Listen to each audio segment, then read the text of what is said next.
चलिए, जय हिंद, वंदे मातरम। आप सभी का स्वागत है जय जीवा एकेडमी पर। फ्रेंड्स, जो कि शिक्षक परिवार से जुड़ा है। और फ्रेंड्स, आज की इस वीडियो में हम देखेंगे भाषा शिक्षण में व्याकरण की विधियाँ, मतलब भाषा शिक्षण में जो विधियाँ होती है, व्याकरण की जो विधियाँ होती है, उसके बारे में आज की इस वीडियो में हम चर्चा करेंगे।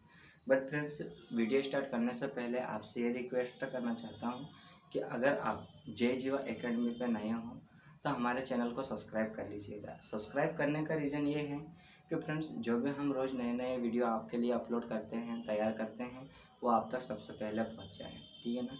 और फ्रेंड्स, आपको जो है ना, हम जो है 3 चीज़ों के बारे में आपको बता दिए थे। आपकी जो है 3 चीज़ें जो है ओपन करके रखना है, ताकि उससे क्या है, समझने में, सुनने में, देखने में किसी भी तरह से आपको दिक्कत ना हो, ठीक है ना। और अपने प्यारे फ्रेंड्स में शेयर कर दीजिएगा और उनसे कहिएगा कि जय जीवा एकेडमी क्या है, एक चैनल है। और एक बात और ये फ्रेंड्स, आपके साथ हम शेयर कर चुके थे कि जैसा जो हम वीडियोस जो तैयार करते हैं, अपलोड करते हैं, वो हम ज़्यादा समय का नहीं लेते हैं। हम जो है मिनिमम आधे घंटे का हम आपके लिए जो है वीडियोस तैयार करते हैं, ताकि देखिए, उसमें हमारा कहने का मतलब ये है कि जैसे मतलब आप में से बहुत सारे ऐसे होंगे जिनके मतलब कंडीशन थोड़ी ख़राब होगी और वो जो है पार्ट टाइम जॉब करना चाहते हैं या फुल टाइम जॉब कर रहे होंगे, ठीक है ना। तो उनके लिए जैसे मैंने आपको कहा था कल भी, मतलब जैसे पिछली वीडियो मैंने आपको बताया था कि जैसे 1 बजे से 2 बजे के बीच में जो उनकी लंच की जो छुट्टी होती है, कंपनी में कर रहे हो या कहीं पे भी कर रहे हो, तो उसके बीच में भी जो है आप मतलब इस वीडियो को देख सकते हो और आधे घंटे तक आप रेस्ट भी कर सकते हो। जिससे क्या होगा कि आपकी जो तैयारी है वो जारी रहेगी, मतलब आप उसके ऊपर मतलब बेकअप नहीं लगा सकते हो, ठीक है ना। तो बातें हो चुकी है, अभी जो है जल्दी से मतलब आप सब्सक्राइब कर लीजिएगा और अभी जो है हम वीडियो स्टार्ट करते हैं। तो हमारी जो भाषा शिक्षण में व्याकरण की विधियाँ होती है वो कौन कौन सी होती है, उसके ऊपर आज के हम इस वीडियो में डिस्कशन करेंगे, मतलब चर्चा करेंगे। तो इसलिए आपको जो है ध्यान से सुनना है, ध्यान से समझना है, ठीक है ना। देखिए, शुरू से अगर लास्ट तक आप बने रहोगे तो आपको जो है समझने में किसी भी तरह से आपको दिक्कत नहीं आएगी। नहीं तो आप बीच में अगर वीडियो को अगर आप बंद करते हो तो आपको फिर से देखना पड़ेगा, क्योंकि बीच रास्ते में जैसे आपने कहावत सुनी होगी कि जैसे बीच रास्ते में हम मतलब कहीं जा रहे हो और बीच रास्ते से हम रास्ता बदल लें, तो आगे जाके जो होता है उसमें भी अलग अलग रास्ते होते हैं, तो उसमें हम क्या हो जाते हैं, कंफ्यूज हो जाते हैं। तो उसी तरह आपको भी जो है वीडियो में मतलब क्या करना है, शुरू से लास्ट तक एक जैसे आपको बने रहना है, ताकि आपको अच्छे से समझ में आएगा, जो भी हम बताएंगे वो आपका क्लियर हो जाएगा, ठीक है ना।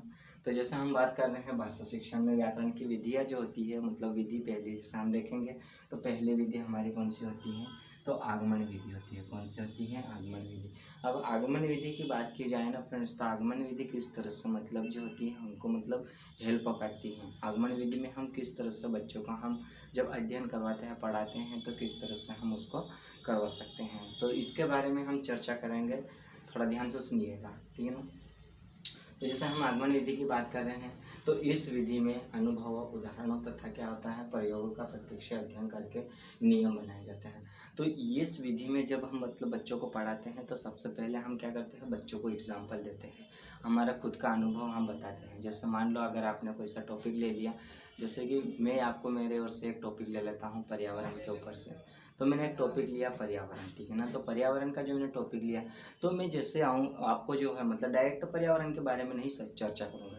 जैसे मैं आपको एक एग्जांपल दूंगा कि पर्यावरण जो है, पर्यावरण मतलब क्या है, पर्यावरण के अंदर क्या क्या है। तो जैसे मैं बात करूँगा पर्यावरण की, अगर बात की जाए तो जैसे पेड़ पौधे हो गए, पशु पक्षी हो गए, मतलब अलग अलग तरह के, जैसे पेड़ पौधे अलग अलग तरह के क्या होते हैं, जानवर होते हैं।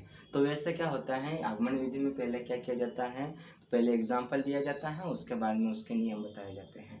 फिर मैंने कहा कि जैसे पेड़ पौधों को मैंने आपको बता दिया, तो पेड़ पौधे में जो नियम होते हैं, तो मैं आपको नियम शेयर करूंगा कि पेड़ पौधे जो होते हैं ये ऐसे होते हैं, ये इतने बड़े होते हैं, ये ऐसे छोटे होते हैं, ये फूल वाला है, ये सारी चीज़ें मतलब जो है आपको मैं क्या बताऊंगा, नियम बताऊंगा, ठीक है ना। तो आगे देखिएगा, आगे आगे क्या दिया हुआ है, तो यह शिक्षण पद्धति, मतलब यह जो होती है शिक्षण पद्धति की अगर बात की जाए, तो उसमें जो होता है मतलब अध्ययन करवाने के लिए जो होता है, तो इसमें जो होते हैं मतलब बच्चों को केंद्र माना जाता है। किसको माना जाता है, बच्चों को। जो छोटे छोटे बच्चे होते हैं ना फ्रेंड्स, तो उनको क्या किया जाता है, केंद्र माना जाता है, ठीक है ना। आगे देखिए, जो छात्रों को करके सीखने पर जोर देता है, यह एक मनोवैज्ञानिक तरीका है। जब हम बच्चों को एग्जाम्पल देंगे, जब हम उनको समझाएंगे, फिर उसके बाद नियम बताएंगे, तो ये क्या करेगा, बच्चों को मतलब करके, मतलब बच्चा खुद ही करके, मतलब उसके ऊपर क्या करेगा, प्रैक्टिकली करने लगेगा, फिर सीख जाएगा ना बच्चा ऑटोमेटिक। जब उसको प्रैक्टिकली मतलब वो करेगा, तो अगर उसको मतलब सीखेगा करके, मतलब खुद कोशिश करेगा, तो बच्चों को जो है मतलब कोई सी भी चीज़ को जो है अगर बच्चा खुद करके सीखना चाहता है तो वो आराम से सीख सकता है। और अगर इसकी बात की जाए तो ये जो आगमन विधि होती है, ये कौन सी विधि होती है, तो ये एक मनोवैज्ञानिक विधि है, ठीक है ना। तो आपको आई होप मनोविज्ञान विधि जो मतलब आगमन विधि जो है अच्छे से आपको समझ में आ गई होगी। अब हम बात करते हैं सेकेंड नंबर पे हमारी होती है, कौन सी होती है, निगमन विधि।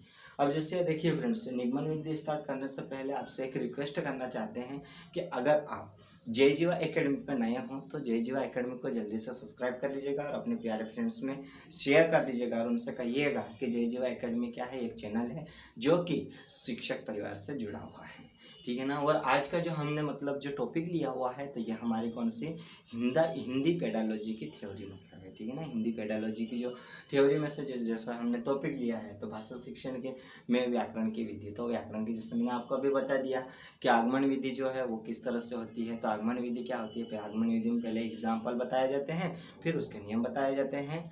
अब ये आपको इसमें से जो है आपको एग्जाम में 100 में से 100% आपको देखने को मिलेगा, तो इसीलिए जो है आपको जो है थोड़ा ध्यान से समझना है, ठीक है ना। अब आगे देखिए, तो जैसा कि आप जानते हो अभी हम जो सेकंड विधि ले रहे हैं, तो वो कौन सी होती है, निगमन विधि होती है। और निगमन विधि में जो होता है वो किस तरह से होता है, तो इसको भी थोड़ा ध्यान से समझिएगा, क्योंकि ऐसा ना हो कि आपको जो हम बता रहे हैं वो आपको समझ में ना आए, ठीक है ना। मैंने आपको पहले ही कह दिया है कि आपको जो है शुरू से लगा के हमारे साथ जो है लास्ट तक हमारे साथ बने रहना है, ताकि आपको जो है अच्छे से समझ में आ सके।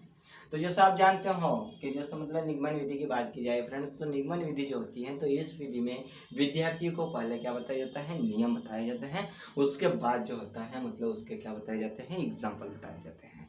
जैसे हम आगमन विधि में क्या कर रहे थे, पहले एग्जाम्पल बता रहे थे, फिर बाद में नियम बता रहे थे। लेकिन जब हम निगमन विधि की बात करते हैं, तो निगमन विधि में क्या होता है, तो पहले नियम बताए जाते हैं, फिर उसका क्या होते हैं, एग्जाम्पल बताया जाता है। जैसे मान लो अगर आप जैसे क्लास में जाते हो बच्चों को, अगर आपने मतलब क्या पहले नियम बताओगे कि बेटा इस तरह से मतलब स्कूल में आना चाहिए, स्कूल में इस तरह से व्यवस्था बना के रखनी चाहिए, इस तरह से आपको रहना चाहिए, इस तरह से आपको बात करना चाहिए, तो आप मतलब जो है मतलब बच्चों को क्या नियम बता रहे हो ना, क्या बता रहे हो, नियम बता रहे हो। फिर उसके बाद में आप एग्जाम्पल दोगे कि जैसे मतलब किसी और दूसरी स्कूल का मतलब उसका मैं नाम दे दोगे कि ये स्कूल में ऐसा देखो बेटा ये ड्रेस है, इस स्कूल में इस तरह से मतलब बच्चे रहते हैं, इस तरह से बातें करते हैं, इस तरह से फ्रेंडली रहते हैं, इस तरह से पढ़ाई करते हैं, ये सारी चीज़ें जो है आप क्या दोगे, एग्जाम्पल दोगे, ठीक है ना। तो आगे देखिए, तो आगे जब हम बात करते हैं तो इस पद्धति को शिक्षण मतलब इस पद्धति में जो होता है शिक्षक को केंद्र माना जाता है। किसको माना जाता है फ्रेंड्स, शिक्षक को केंद्र माना जाता है, और जिसमें शिक्षण सभी नियमों को क्या करता है, पढ़ाता है। मतलब जो शिक्षक होता है वो क्या करता है, सभी नियमों को क्या करता है, बच्चों के साथ मतलब शेयर करता है, यानी कि पढ़ाता है, ठीक है ना। अब जैसे हम बात करते हैं, जैसे हमारे थर्ड नंबर की जो विधि होती है, मतलब कि तीसरा नंबर की जो विधि होती है वो अनुकरण विधि। अब अनुकरण का मतलब आप समझ गए होंगे कि अनुकरण का मतलब क्या होता है, करके से मतलब अनुकरण का मतलब क्या होता है, नकल करना। क्या करना, नकल करना। मतलब जैसे मैंने आपको कहा, मैंने आपको ये जैसे मैंने आगमन और निगमन विधि मैंने आपको बताई, तो आप भी क्या करोगे, किसी और को मतलब आप क्या मेरी नकल करके आप बता दोगे। तो वैसे ही आप क्लास में अगर बच्चों को अगर पढ़ाते हो तो बच्चा आपकी नकल करेगा। आपने कहा बेटा तो बच्चा भी क्या करेगा, नकल करेगा। आपने मतलब बच्चों को आम, तो वो बच्चा भी क्या बोलेगा, आम। तो ये क्या है, नकल करना। देखिए इसमें आगे होता है वो सब मैंने जितना भी आपको बताया वो सारी चीज़ें इसमें दी हुई है, ठीक है ना। तो देखिए जैसे हम बात करते हैं अनुकरण विधि मतलब नकल करने वाली विधि, ठीक है ना। तो इस विधि में बालक अनुकरण करके सीखता है। मतलब इस विधि जो होती है ना, ये अनुकरण विधि जो होती है, तो इसमें बच्चा क्या करता है, नकल करके सीखता है। जैसे आपने कहा कॉपी में से नोट कीजिए, कॉपी में से आप किताब में से लिख के लाइए, नकल करके लाइए, तो वो क्या होता है, बच्चा उसमें से क्या है, नकल करना सीख जाता है। नकल करके मतलब उसमें पढ़ाना भी सीख जाता है, ठीक है ना। तो इसलिए इस विधि को अनुकरण विधि कहा जाता है। तो इस विधि में बालक अपने शिक्षक का अनुकरण करके लिखना, पढ़ना व नवीन रचना करना सीख जाता है। अब इसमें क्या होता है कि बच्चा जो होता है तो जिस तरह से मतलब नकल करेगा बच्चा, तो वो क्या करेगा कि अपने शिक्षक की नकल करेगा ना। तो बच्चा जो होता है शिक्षक की नकल करेगा, जिस तरह से शिक्षक, जैसे मैंने आपको बोर्ड पे लिखा, मैंने बोर्ड पे लिख के मैंने आपको जो है बताया, तो आप भी मतलब क्या करोगे, लिख के मतलब क्या करोगे, नकल करोगे, समझाओगे। तो मैं जिस तरह से आपको समझा रहा हूँ वैसे आप भी बच्चों को मतलब अगर आप बच्चों को बोर्ड पे लिख के समझाओगे तो बच्चा भी क्या करेगा, वैसे ही नकल करेगा। तो इसमें यही तो इनका कहना है कि लिखना पढ़ना वो नवीन रचना करना क्या करता है, सीखता है। मतलब क्या करके सीखता है, ये नकल करके जो होता है वो सीखता है। ठीक है ना। तो जैसे आगे देखिए, तो इसमें जो है आगे क्या है, तो थोड़ा मतलब आगे और फिर देखिए। ठीक है ना। और इस विधि के अंतर्गत बालक जो होता है वो शिक्षक के उच्चारण को सुनकर वाचन करना सीखता है। मतलब ये जो विधि होती है हमारी अनुकरण विधि होती है, तो इस विधि के अंदर क्या होता है, तो बच्चा जो होता है वो शिक्षक का क्या करता है, तो शिक्षक को जो होता है मतलब उसका उच्चारण या सुनकर मतलब उसकी क्या कर लेता है, नकल कर लेता है। ठीक है ना। अब जैसे आप जानते हो कि जैसे हम मतलब पहले शिक्षक बोलता है फिर बच्चे उसका क्या करते हैं, उसकी नकल करते हैं। जैसे मतलब आप पढ़ा रहे हो, मैंने आपको क्या कहा 1 2, अगर आप पढ़ा रहे हो बच्चों को, जैसे छोटे छोटे बच्चे हैं, अगर आप प्राइमरी स्कूल में पढ़ा रहे हो और आपने वहाँ पर जो है काउंट करवाया है, टेबल करवाया है, आपने जैसे काउंट करवाया, जैसे आपने कहा 1, तो बच्चे भी क्या करेंगे 1 मतलब बोलेंगे ना, 1 ही बोलेंगे, क्योंकि वो क्या कर नकल कर रहे हैं आपको। जो आप जिस तरह से मतलब बोल रहे हो ना, तो आपकी बात को वो क्या कर रहे हैं, नकल कर रहे हैं, और आपके जवाब में जवाब मतलब वो क्या करेंगे, मिलाते रहेंगे। ठीक है ना फ्रेंड्स। तो जैसे अभी हम इसमें जो है 4th नंबर की यानी कि 4थे नंबर की जो विधि होती है वो कौन सी होती है, व्याकरण विधि होती है। उसको भी थोड़ा ध्यान से समझिएगा ताकि उसमें भी आपको जो है एग्जाम में देखने को मिल सकता है। और मैंने आपको जो है हिंदी पेडालॉजी से मैंने आपको लिया है, तो हिंदी पेडालॉजी से आपको इसमें से 100 में से 100% जो है 100 मतलब 101% आपको जो है क्वेश्चन देखने को मिलेगा। ठीक है ना। आपको जो है इसमें से जो है मतलब भाषा शिक्षण की जो होती है व्याकरण की जो विधियाँ होती है, तो इसमें जो होता है सीडीपी में देखने को मिलेगा, ईवीएस में देखने को मिलेगा, फिर आपको इंग्लिश में देखने को मिलेगा। ठीक है ना, इंग्लिश में देखने को मिलेगा, फिर आपको इसमें मैथ में देखने को मिलेगा, फिर आपको इसमें किसमें हिंदी में देखने को मिलेगा।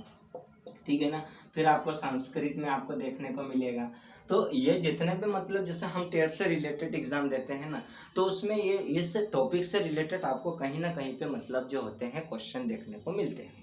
तो इसीलिए जो है आपको शुरू से लगा के अंत तक बने रहना है, ताकि आपको एग्जाम में किसी भी तरह से समस्या ना आए और आपको समझने में किसी भी तरह से कठिनाइयाँ ना हो। ठीक है ना। इसलिए हम आपको कहते हैं कि अगर आप जय जीवा एकेडमी पे नए हो तो आप जय जीवा एकेडमी को जो चैनल है उसको सब्सक्राइब कर लीजिएगा और शेयर कर दीजिएगा, ताकि उसमें जो है आपको जो आपके जो फ्रेंड्स हैं वो भी मतलब इससे पढ़कर मतलब क्या लाभ ले सकते हैं। ठीक है ना। देखिए फ्रेंड्स, अब हम बात करते हैं व्याख्यान विधि। अब जो व्याख्यान विधि है वो कौन सी विधि है उसको भी थोड़ा ध्यान से देखना। अभी जैसे मैंने आपको आपके साथ मैंने 3 विधियां मैंने शेयर कर दी। कौन कौन सी मैंने 3 विधियां शेयर कर दी, तो मैंने आपको जो है आगमन, निगमन और अनुकरण विधि। अब जो 4थे नंबर की हमारी विधि होती है वो व्याख्यान विधि होती है। तो व्याख्यान विधि जो होती है वो किस तरह से इसमें जो हम बच्चों को मतलब ज्ञान दे सकते हैं, किस तरह से हम पढ़ा सकते हैं। ठीक है ना। तो आगे देखिए हमारे जो हैं हम जो आपको बता रहे हैं, तो आप जो इसके ऊपर ना जाइएगा कि मतलब जो हम बता रहे हैं वो कहाँ से बता रहे हैं, कैसे बता रहे हैं। और हम जो है मतलब हमारे पास जो है आप जिस तरह से आपको चाहिए डिजिटल बोर्ड वगैरह ये वगैरह वो हमारे पास नहीं है, क्योंकि हम जो है ना आपको क्या है, देखो ज्ञान लेने से हमको किसी भी वस्तु या चीज़ की आवश्यकता नहीं होती है। ज्ञान हम कहीं पे भी ले सकते हैं, कहीं पे बैठ के हम पढ़ सकते हैं, कहीं पे हम चल के पढ़ सकते हैं, कहीं पे हम खड़े खड़े पढ़ सकते हैं, मतलब ज्ञान अर्जित कर सकते हैं। ठीक है ना। अगर आपको अच्छे से समझ में आ रहा हो तो आप हमारे चैनल को सब्सक्राइब कर लीजिएगा और अपने प्यारे फ्रेंड्स में शेयर कर दीजिएगा। ठीक है ना। क्योंकि इतना तो आप कर ही सकते हो। देखिए क्योंकि देखो सब्सक्राइब करने से, देखो सब्सक्राइबर करने से, अगर सब्सक्राइबर अगर आप करोगे तो सब्सक्राइब में आपको क्या जो क्या पेमेंट लग रहा है क्या, बिल्कुल भी नहीं आपको लग रहा है। शेयर करने में आपको पेमेंट बिल्कुल भी नहीं, आपको जो है मतलब क्या सब्सक्राइब करना है, क्योंकि उसमें आपका ही फायदा है। अगर आप सब्सक्राइब कर लेते हो तो आपको जो है मतलब हम हर रोज़ जो ऐसे नए नए वीडियोस आपके लिए लेकर आते हैं वो आप तक सबसे पहले पहुंच जाए और आपको जो है मतलब पढ़ने का सबसे पहले मौका मिल सके। ठीक है ना। और अपने फ्रेंड्स में शेयर कर दीजिएगा, उनसे कहिएगा कि जय जीवा एकेडमी एक चैनल है। इतना तो आप कर ही सकते हो ना। ठीक है ना। आगे देखिए, हाँ वो पता है कि मतलब आपका जो माइंड है मतलब क्या है कि आप जैसे क्या कहना चाहिए, समझ गए होंगे हम क्या कहना चाहते हैं, ठीक है ना। मतलब ये कि जैसे चिड़िया को अगर आप देखने जाओगे ना तो चिड़िया का एक जगह बसेरा नहीं होता है फ्रेंड्स, ये इतनी बात हमेशा याद रखना। चिड़िया का बसेरा एक जगह कब तक होता है, ये सारी चीज़ें मैंने आपके साथ शेयर कर दी थी। तो जो एक चिड़िया होती है ना, वो चिड़िया का बसेरा कब तक होता है, जैसे मान लो कि यहाँ पे जैसे ये चिड़िया है, क्या है, चिड़िया की अगर बात की जाए ना तो ये चिड़िया जो है ना, तो चिड़िया एक घोंसले में कब तक रहती है, ये आप कमेंट करके बताओगे या मैं बता दूँ आपको? बता दोगे ना, चलो ठीक है। पर देख लो इधर, आप भी बताना आपका जवाब क्या आता है, मेरा जवाब क्या है, आप मतलब बता देना, बट मैं भी बता देता हूँ आपको, ठीक है। तो जो चिड़िया होती है वो कहाँ तक एक घोंसले में रहती है, तो अंडे देने से, अंडे देती है, फिर उसके बाद में क्या करती है, बच्चे, मतलब अंडे से बच्चे क्या करते हैं, बच्चे बाहर आ जाते हैं, बच्चे बाहर आ जाते हैं, और उसके बाद बच्चे जो होते हैं मतलब उड़ने लग जाते हैं ना, वहां तक उस चिड़िया का एक जगह पे बसेरा होता है, उसके बाद चिड़िया उस घोंसले को छोड़ के चली जाती है।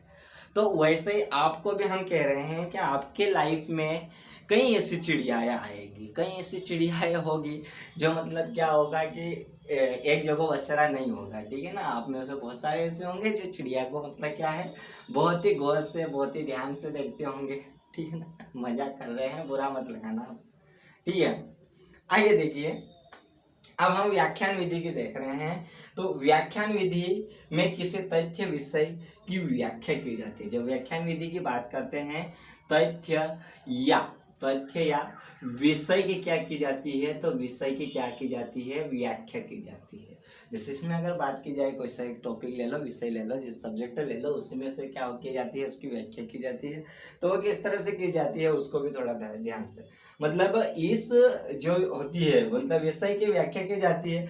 व्याख्यान विधि को शिक्षण के सबसे प्राचीन विधि, मतलब व्याख्यान विधि जो होती है, व्याख्यान विधि जो होती है वो शिक्षण के तौर पे, शिक्षण के तौर पे, शिक्षण में सबसे प्राचीन विधि कौन सी, सबसे प्राचीन विधि, प्राचीन विधि के नाम से जाना जाता है, मतलब विधि माना जाता है, ठीक है ना, प्राचीन विधि माना जाता है। क्योंकि ये कि जो व्याख्यान विधि होती है ना, ये सबसे पुरानी विधि है, इसलिए इसको क्या है कि प्राचीन विधि के नाम से जाना जाता है, या प्राचीन विधि से मतलब कहा जाता है, ठीक है ना।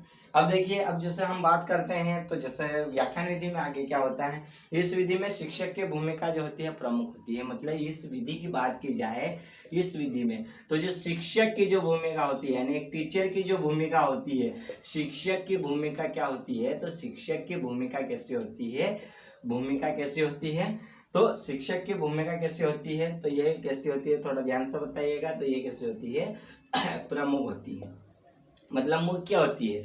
इसमें जो होता है व्याख्यान विधि में, मतलब शिक्षक जो होता है ना, वो मतलब मुख्य माना जाता है, ठीक है ना। आगे देखिए, तो आगे थोड़ा ध्यान से देखिएगा ताकि आपको जो है अच्छे से समझ में आएगा। इसलिए इसे शिक्षण केंद्रित विधि मानी जाती है। अब व्याख्यान विधि को इसीलिए, तो मतलब देखो, अब जब ये प्राचीन काल की मतलब विधि है, पुरानी विधि है, इसमें तथ्य या विषय की मतलब क्या की जाती है, व्याख्या की जाती है। इसमें शिक्षक को महत्वपूर्ण माना गया है, तो इसलिए इसमें जो होता है मतलब केंद्र क्या होता है, तो इसमें जो केंद्र कौन सा होता है, केंद्रित कौन होता है, तो शिक्षक ही होता है। कौन होता है, शिक्षक ही होता है, ठीक है ना। अब जैसे हम बात करते हैं आगे जो हमारी होती है 5वें नंबर की जो विधि होती है, भाषा, कौन सी विधि होती है, तो अगली जो होती है भाषा ससंगर, कौन सी होती है, ससंगर, कौन सी, संसर्ग विधि, संसर्ग विधि जो होती है वो कौन सी होती है, भाषा संसर्ग विधि जो होती है वो क्या है, उसको भी थोड़ा ध्यान से देखिएगा, ठीक है ना। देखिए, हम आपसे यही कहना चाहते हैं कि आपको जो है किसी भी तरह से दिक्कत ना आए, इसलिए हम जो है आपको क्या है बताते रहते हैं और आपको पढ़ाते रहते हैं, ठीक है ना। आपको जो है हमारे साथ शुरू से लगा के अंत तक बने ही रहना है, ताकि आपको जो है किसी भी तरह से दिक्कत ना आए, ठीक है ना। जैसे हम बात करते हैं भाषा संसर्ग विधि जो होती है वो क्या है, उसको भी थोड़ा ध्यान से। तो यह एक व्याकरण शिक्षण की विधि है, मतलब ये जो होती है, मतलब किसकी, इसका जो है, इसका जो क्या है, मतलब ये जो होती है मतलब व्याकरण शिक्षण विधि होती है, जैसे भाषा संसर्ग विधि जो होती है ना, तो ये व्याकरण विधि का ये हिस्सा है, ठीक है ना। और इस विधि में रचनाओं के माध्यम से व्याकरण के ज्ञान दिया जाता है। किसके माध्यम से? तो रचनाओं के माध्यम से। किसके माध्यम से? रचनाओं के माध्यम से क्या किया जाता है? ज्ञान दिया जाता है। क्या किया जाता है? ज्ञान दिया जाता है। मतलब जैसे हम रचनाएं लेते हैं, जैसे मैं मान लो कि आपको जो है कोई से लेखक या कवि का आपको मैं बोलता हूँ कि आप जो है तुलसीदास की रचना बताओ, तो उसकी सारी रचना मतलब उसकी जो रचनाएं होती है वो क्या होती है। मैंने कहा कालिदास की बताओ, तो आपको जो है रचना है, तो उसका जो क्या होता है, रचनाओं के माध्यम से इसमें ज्ञान दिया जाता है। और प्राथमिक कक्षा है तो यह विधि काम में ली जाती है। जब हम बात करते हैं प्राथमिक कक्षा में, कौन सी कक्षा में? तो प्राथमिक कक्षा में, प्राथमिक जो होती है मतलब प्राथमिक जैसे फर्स्ट से लगा के फर्स्ट से फिफ्थ तक की जो कक्षाएं होती हैं, तो उसमें जो होता है इस विधि को क्या किया जाता है? काम में लिया जाता है। क्या किया जाता है? काम में लिया जाता है, ठीक है ना। जैसे प्राथमिक स्कूल की जो मतलब फर्स्ट से लगा के फिफ्थ तक के जो बच्चे होते हैं ना, तो उन बच्चों को शिक्षा देना या पढ़ाने के लिए हम कौन सी विधि का मतलब ये प्रयोग काम में लेते हैं, या कौन सी विधि का हम प्रयोग करते हैं? तो भाषा संसर्ग विधि का हम प्रयोग करते हैं, या भाषा संसर्ग विधि को हम काम में लेते हैं, ठीक है ना। आगे देखिए, तो इस विधि के द्वारा छात्रों को अच्छे लेखन के पुस्तक के माध्यम से व्याकरण का ज्ञान दिया जाता है। जब इस विधि की हम बात करते हैं तो अच्छे लेखन की, कैसे? अच्छे लेखन की पुस्तक, कौन सी? अच्छे लेखन की पुस्तकों से क्या किया जाता है? पुस्तक से ज्ञान दिया जाता है। जैसे मान लो अगर आप जो हो मतलब बच्चों को पढ़ा रहे हो, पुस्तक जो है उसमें मतलब जैसे अच्छे से नहीं लिखा हुआ है, उसमें जो होता है खिचड़ी पकी हुई है, ठीक है ना। तो उस हिसाब से अगर आप बच्चों को बुकें दे दोगे तो बच्चा कैसे पढ़ेगा? कुछ पढ़ पाएगा? बिल्कुल भी नहीं पढ़ पाएगा। अरे छोटा बच्चा उसको क्या समझेगा? अगर शुद्ध अक्षरों में लिखी होगी, बड़े बड़े अक्षरों में लिखी होगी, तो वो उस पुस्तक को क्या करेगा? बच्चा जो है आप जिस तरह से पढ़ाओगे वैसे ही बच्चा जो है पढ़ लेगा, ठीक है ना। तो ये तो हमारी कौन सी हो गई? ये तो हमारी विधियां हो गई फ्रेंड्स, ठीक है ना। मैंने आपको अभी जो है 5 मतलब विधियां बता दी। कौन कौन सी? आगमन, निगमन, और कौन सी मैंने बता दी? अनुकरण, व्याख्यान, और एक मैंने कौन सी बता दी? भाषा संसर्ग विधि बता दी। तो आई होप आपको जो हो मतलब जो है अच्छे से समझ में आया होगा, और आप कमेंट करके बताइएगा कि हमारी जो क्लासेस है वो आपको कैसी लगी और आपको पसंद आई या ना आई, ठीक है ना। तो आज की क्लास को हम यहीं डी एंड करते हैं, और नेक्स्ट क्लास के लिए जो है यानी नेक्स्ट वीडियो के लिए जो है आप जो है तैयार रहना, ताकि हम जो है नेक्स्ट वीडियो जो है आपके लिए बहुत जल्दी लेकर आएंगे, ठीक है ना। और आपके जो है आपके परिवार और जो है मतलब आपकी फैमिली जो है आप हो वो क्या है कि मतलब बहुत ही अच्छे होंगे, ठीक है ना। और JJY एकेडमी की ओर से हम तो यही मतलब दुआ करते हैं कि आपके परिवार में और आप जो हो बहुत अच्छे रहो, मतलब खुश रहो, ठीक है ना। तो आज की क्लास को हम यहीं समाप्त करते हैं, और आई होप आपको क्लास अच्छी लगी होगी। आप कमेंट करके बताइएगा आपको क्लास कैसी लगी, ठीक है ना। तो फ्रेंड्स आज की क्लास को हम यहीं समाप्त करते हैं, और अब नेक्स्ट क्लास के लिए जो है हम बहुत जल्दी लेके आएंगे, ठीक है ना। जय हिंद।